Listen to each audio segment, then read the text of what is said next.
Fearscape Media Network, exploring the unknown, one podcast at a time.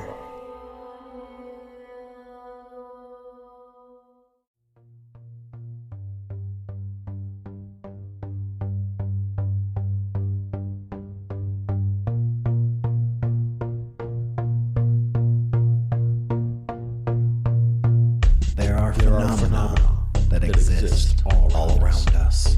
Kids playing, above something unknown, and above flies over something and disappears. unknown flies over and disappears. People driving at night, seeing huge creatures cross the road. People waking up to find their cabinet doors ripped open in their kitchen. Strange things happen Every day around the world and seemingly at the same time and area. But are these occurrences connected?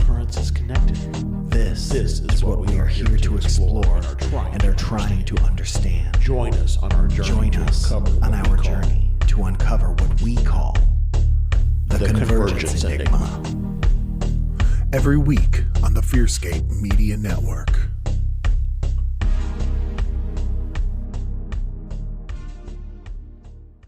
Ghosts in the Attics, Bodies in the Basements may contain graphic, violent, vulgar, or explicit content not suitable for all listeners. Listener discretion is advised.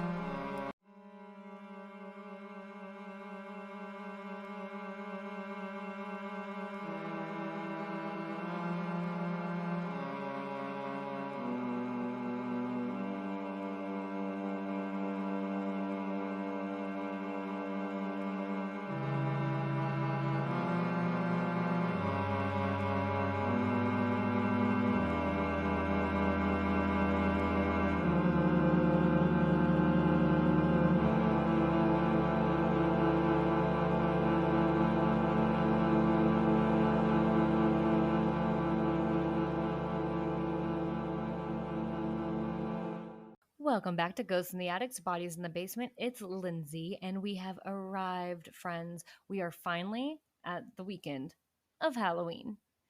And in case you missed it, GABB is once again featured on an Alluring Halloween Spotify playlist. We were on it last year, and it's put together by the Alluring podcast. Everyone should go check that out. I will have the link in the show description, and on it you're going to find all sorts of different podcast episodes, creepy stories, Halloween lore, and even like our Halloween episodes from last year, as well as the Halloween classics from this year. So definitely go check that out. Okay, now first things first, we have to get to the real important stuff, right? And that is Taylor Swift's Midnights came out a week ago, and I personally have listened to no other music. It is amazing. It's like a little bit of Reputation, a little bit of Lover, and even like some folklore Evermore, and it's all mixed together and just, I could go on forever about it, as you all probably know. But outside of always just wanting to name drop Taylor, I bring it up because of the episode I did last month with my friend Blake on The Witching Hour. We based the entire episode around the album announcement, and now that it's here, and now that we know that not only did she drop Midnights, but then a few hours later, she released Midnight's 3 a.m. edition with 7 extra songs. I think it's safe to say that Blake and I manifested that because we did the episode on The Witching Hour and we talked about the debate of it being midnight or 3 a.m. and what did Taylor do? Gave us an album that fits that. So I guess what I'm trying to say is, you're welcome. For real, go listen to Midnights. It is amazing. But speaking of The Witching Hour, that does bring me to today's Halloween classic, Witches. Now, we all know that witches and witchcraft and whatnot is a very deep subject that goes back a very long time, and that could be a whole podcast on its own. But because of this is just one episode on this podcast, it's going to be a pretty brief overlook into the topic. I also think it's safe to say that for the most part, so-called witches were simply natural healers, usually women, who were just misunderstood. But witchcraft dates back an unknown amount of time, but is referenced as early as biblical times. In the book 1 Samuel, which was thought to be written around 931 BC to 721 BC, King Saul sought out the witch of Endor to summon the dead prophet Samuel's spirit to help him defeat the Philistine army. The witch roused Samuel, who then prophesied the death of Saul and his sons. The next day, according to the Bible, Saul's son died in battle and Saul committed suicide. And in Ireland, the ancient Celts celebrated Samhain, which they believed to be when the veil between the spirit realm and the living realm was the thinnest. Which, if you go back and listen to our episode last year about the history of Halloween, we go into more about all of that. But the Celts also believed that people were transformed into cats as punishment for their bad deeds, as well. Like, they also could get turned into cats, usually black cats, if they were cursed with black magic. Now you throw in the Roman Empire takeover into the mix, and suddenly you have a combination of these ancient Celtic beliefs and Catholicism. And the Catholic Church turned these witches, which were the ancient people that that were looked to for wisdom and medicine, into devil-worshipping hags. Instead of being turned into an animal as punishment for your deeds, it was started to be believed that witches simply transformed into cats or bats or spiders and were otherwise known as familiars. Now, in the 1400s, witch hysteria started to spread in Europe. Many accused witches confessed, often under torture, to a variety of wicked behaviors. Within a century, witch hunts were common, and most of the accused were executed by burning at the stake or hanging. Single women, widows, and other women on the margins of society were especially targeted. Between the years 1500 and 1660, up to 80,000 suspected witches were put to death in Europe. Around 80% of them were women thought to be in cahoots with the devil and filled with lust. Oh, God. How dare they? Germany had the highest witchcraft execution rate, while Ireland had the lowest. The publication of Malleus Maleficarum, I should look that up. Malleus Maleficarum was written by two well-respected German Dominicans in 1486, and it likely spurred witchmania to go viral. The book, usually translated as The Hammer of Witches, was essentially a guide on how to identify, hunt, and interrogate witches. Malleus Maleficarum labeled witchcraft as heresy and quickly became the authority for Protestants and Catholics to flush out witches living among them. For more than 100 years, that book sold more copies of any other book in Europe except for the Bible, which is insane. And, of course, the witch scare in Europe, as it started to die down, only grew in the New World, leading to, most notably, the Salem witch trials. All of the following information is from history.com, and with some other stuff sprinkled in towards the end. But as always, all of the notes can be found, or all of the sources can be found in the show notes, so go check that out. But the Salem witch trials. The Salem witch trials began when 9-year-old Elizabeth Parris and 11-year-old Abigail Williams began suffering from fits, body contortions, and uncontrolled screaming. Today, it is believed that they were poisoned by a fungus that caused spasms and delusions. As more young women began to exhibit symptoms, mass hysteria ensued, and 3 women were accused of witchcraft: Sarah Good, Sarah Osborne, and Tituba, an enslaved woman owned by Parris's father. Tituba confessed to being a witch and began accusing others of using black magic. On June 10th, Bridget Bishop became the first accused witch to be put to death during the Salem witch trials, when she was hanged at the Salem gallows. Ultimately, around 150 people were accused and 18 were put to death. And women weren't the only victims of the Salem witch trials. 6 men were also convicted and executed. Massachusetts wasn't the first of the 13 colonies to obsess about witches, though. In Windsor, Connecticut, in 1647, Alice Young was the first person in America to be executed for witchcraft. Before Connecticut's final witch trial took place in 1697, 46 people were accused of witchcraft in the state, and 11 were put to death for the crime. In Virginia, people were less frantic about witches. In fact, in Lower Norfolk County in 1655, a law was passed making it a crime to falsely accuse somebody of witchcraft, which, I mean, I feel like that should have already been a thing, but what do I know? Still, witchcraft was a concern. About 24 witch trials, mostly of women, took place in Virginia between 1626 and 1730, but none of the accused were executed, which is awesome, but they shouldn't have been accused to begin with. Now, one of the most famous witches in Virginia's history is Grace Sherwood. whose neighbors alleged she killed their pigs and hexed their cotton. Other accusations followed, and Sherwood was brought to trial in 1706.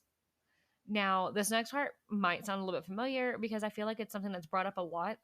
Usually when we think of witch trials, we think of being burned at the stake, but I think that this next one is another common tactic that we hear about with witch trials, and it's interesting to put like a real life name to this method, as horrible as it is. So with Grace Sherwood, the court decided to use a controversial water test to determine her guilt or innocence. Sherwood's arms and legs were bound, and she was thrown into a body of water. It was thought that if she sank, she was innocent. If she floated, she was guilty. Sherwood did not sink and was convicted of being a witch. She wasn't killed, but she was put in prison for 8 years. But what is the thought process here? Like, if they're innocent and they sink, they're dead anyways. But then if they float and are guilty, you're going to kill them. Or at least imprison them for a long period of time. So, like, there's really no winning in a situation like that. But anyways, so then a satirical article that was supposedly written by Benjamin Franklin about a witch trial in New Jersey was published in 1730 in the Pennsylvania Gazette. It brought to light the ridiculousness of some of the witchcraft accusations, and it wasn't long before witch mania died down in the New World and laws were passed to help protect people from being wrongly accused and convicted. And, like, good. Like, honestly. I get blown away, like, because it is ridiculous. Like I said with the water test, like, what if they sink, they're innocent, but then they're gonna drown? Okay, I move on. So then, once Irish immigrants started to come into the U.S. in the 19th century, things like what we know for now about Halloween began to kind of take root because of the mixing of the Irish and English customs, such as jack-o'-lanterns, costumes, going door to door. A lot of these things we actually covered in our episode last year about the history of Halloween. I know I already mentioned that episode, but just it's worth mentioning again because it fits. And when it comes to witchcraft specifically, many young women actually believed that Halloween was the best day for divination and would often seek out old fortune tellers to find out the names of their future husbands.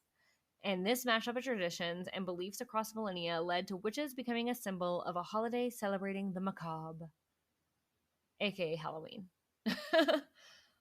Now, modern day witches of the Western world still struggle to shake their historical stereotype. Most practice Wicca, which is considered an official religion in the United States and Canada. Wiccans avoid evil and the appearance of evil at all costs. Their motto is to harm none, and they strive to live a peaceful, tolerant, and balanced life in tune with nature and humanity. Many modern-day witches still perform witchcraft, but there's seldom anything sinister about it. Their spells and incantations are often derived from their Book of Shadows, a 20th century collection of wisdom and witchcraft, and can be compared to the act of prayer in other religions. A modern-day witchcraft potion is more likely to be an herbal remedy for the flu instead of a hex to harm someone. Which I have heard that, actually. I end up on Witch Talk a lot on TikTok, which is interesting because I've never sought that out. But one of the big things that gets brought up in Witch Talk videos is when when it's like people say, oh, I don't believe in witchcraft. I can't believe that. And it's like, do you drink herbal tea when you're feeling unwell? Like, that's a potion. Stuff like that. But yeah. So today's witchcraft spells are usually used to stop someone from doing evil or harming themselves. Ironically, while it's probable some historical witches use witchcraft for evil purposes, many may have embraced it for healing or protection against the immorality they were accused of. But witches, whether actual or accused, still face persecution and death. Several men and women suspected of using witchcraft have been beaten and killed in Papua New Guinea since 2010, including a young mother who was burned alive. Similar episodes of violence against people accused of being witches have occurred in Africa, South America, the Middle East, and in immigrant communities in Europe and the United States. Which is just awful. The persecution of any person for simply being different than you is absolutely horrendous and should absolutely stop. And it's so simple in this day and age to just look up something that you're unfamiliar with.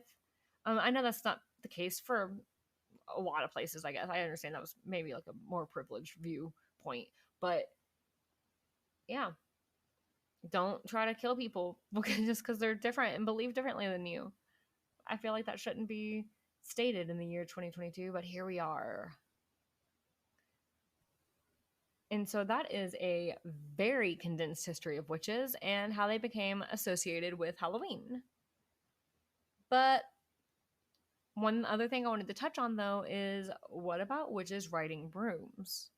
Because if there's anything that we notice with witches in like the iconography of Halloween specifically, is that they're usually riding brooms. And I found this little blurb off of a Ranker listicle, which I have linked in the show notes, and I just thought it was too good not to share. And it says, with witches aplenty, it's probably no surprise that we find broomsticks as a Halloween symbol. But why are they meant to be a witch's travel method of choice? Well, it's a little dirty. Witches were thought to have applied hallucinogenic flying ointment internally with a wooden staff. An account from 1324 of a witch on trial says, quote, that they, quote, found a pipe of ointment wherewith she greased her staff, upon which she ambled and galloped through thick and thin. Right. Though for the next few hundred years they were described as flying on anything from a cupboard to a fork, it seems to be the wooden staff imagery that really lasted. It is thought that the broomstick, a symbol of domesticity, may have stuck because that makes it the perfect object to be perverted by witches. Femininity gone wrong. Pretty scary for the patriarchy. I thought that was funny. But it does make sense because the whole idea is that witches are women who are doing things that like a good woman doesn't do, right? Like healing people and being smart, and you know, like how most women probably were, but they couldn't talk about that because then she wouldn't be a woman in the patriarchy. But so then you take this symbol of the broom that represents that they're supposed to be in the house cleaning and taking care of their homestead, and instead they're riding around in the sky on it. It's perfect, honestly.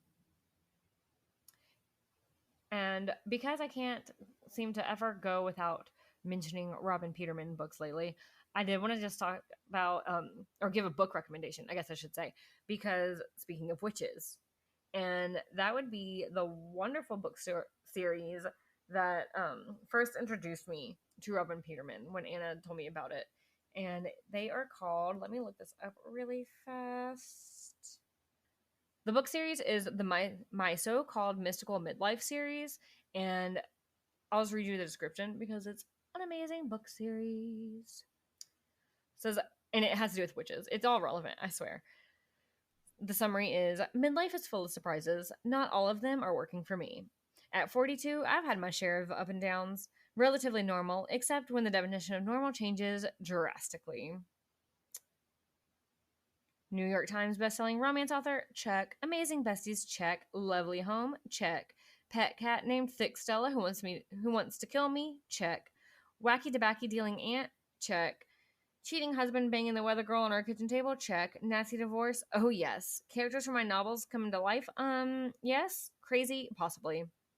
4 months of wallowing in embarrassed depression should be enough. I'm beginning to realize that no one is who they seem to be, and my life story might be spinning out of control. It's time to take a shower, put on a bra, and wear something other than sweatpants. Difficult, but doable. With my friends, real and imaginary, by my side, I need to edit my life before the elusive darkness comes for all of us. The plot is no longer fiction. It's my reality, and I'm writing a happy ever after no matter what. I just have to find the right hook. And that's from book 1, The Right Hook, of that series. And yeah, it's got like the best scenes in it. Like I've read them all back to back because I listen on Audible, as we all know. And so I did them all back to back, so I can't remember what happens in which book. But I can just say that the crazy aunt reference in that summary is Aunt Flip, and she is amazing. And her little group of gals, oh my gosh, you just have to read it, and it's relevant to witches. And yeah, you just have to do that. And of course, the representation of witches in modern media is all over the place because we have your stereotypical like hag, like you see with like the evil queen in Snow White when she becomes the hag and poisons Snow White with the apple. And then you have like the Green Witch, like the Wicked Witch of the West, which then of course becomes Elphaba and Wicked, one of my all-time favorites. But then you have like the more, I don't want to say normal, that's kind of like a rude way of putting it, but I guess you could say like modern average person who is also a witch type stories, where you get into things like Sabrina the Teenage Witch, which admittedly I've only ever seen like the original like 90s version. I never watched the Chilling Adventures of Sabrina that came out more recently, which I know that has a much darker look into witchcraft and whatnot. And then I think probably my favorite witches portrayed in TV or whatever would probably be the Charmed ones. Ugh, I loved Charmed back in the day. My favorite was always, well, I go back and forth. Piper and Phoebe. I go back and forth. I think Phoebe kind of barely comes out on top. Never was big on Paige or Prue though. And then speaking of witches and Halloween, my daughter is actually going as a witch this Halloween. It is actually her second time being a witch, and which is not at all relevant except for the fact that if you remember in my episode on the witching hour, is that I am convinced that my family has a long lost secret of us being witches. And it is solely because my mom completely personifies this idea of being a witch. And I need to know. Oh, speaking of that, I actually brought that up to my mom. And after I made that episode, like I laughed. I was like, you're going to laugh at me for what I talked about on the podcast. And I told her about it. And she was like, she basically, she thinks it's possible too. Which I just find hysterical and amazing. And I also mentioned in the Midnight's episode with the witching hour about like playing witches as a kid, and two things with that. One, legitimately thought we turned a kid into a worm. Okay, like I know I've said that before, but I cannot emphasize that enough. Legitimately thought that. Imagine my like little elementary school brain, the relief I felt when I saw the kid walking on the playground and realized I did not turn him into a worm. But then also too, do you all remember the Disney Channel version of Escape from Witch Mountain? Because I have a very vivid memory of when they put their hands together and the purple light comes up. And like my sisters and my friends and I, like we used to all like hide in the closet so it could be super, super dark and do that and try to like see the power coming out of us. And so, yeah, I think all of that to say, somewhere in my family line, it has to be witches. I am convinced. But anyways, that's just a whole bunch of rambling on witches, which wraps up the Halloween Classics Witches. And again, do not forget to go check out the Alluring Halloween playlist. You can stay tuned after the show for more details. There will be like a little commercial from them to give more information. And definitely go check that out, because on that playlist, there's episodes from, like I said, Alluring, our friends over at Fairy Tale Fix, Rogue Darkness, Strange Origins, History and Folklore podcast, A Little Bit Grim, just lots of really great stuff. Definitely go check that out. It is super fun and will definitely get you in that Halloween mood. And with all of that being said, happy Halloween, and until next time, listeners, stay spooky. Bye. Thank you for listening to Ghosts in the Attic, Bodies in the Basement, a Fearscape Media podcast. Music by Stephen Timperley. Artwork by Laura Ramsey. Find us online at fearscapemedia.com/GABB podcast, or on Instagram, Facebook, and Twitter at GABB podcast, or email us gabbpodcast@gmail.com. Thank you. If you are wanting more Halloween lore, legends, or spooky ghost stories in your life, like the one you're listening to today, then look no further. Hi everyone, my name is Kimmy, and I'm here with my co-host Ryan. Hey guys, we're the hosts of the podcast Alluring, and we're currently hosting an Alluring Halloween. So we went ahead and collaborated with some of our favorite podcasts to create a special playlist with a collection of Halloween lore, legends, and ghost stories just for you. And throughout the month of October, we will be adding episodes to get you all in the spooky season mood. Think of it as your go-to Halloween podcast playlist. You can listen to it today by going to Spotify and searching an Alluring Halloween. That's ALOREING. Or simply go to our website, alluring.com, and we'll have a direct link there. So go check it out and enjoy the collection of spooky Halloween lore, legends, and ghost stories today.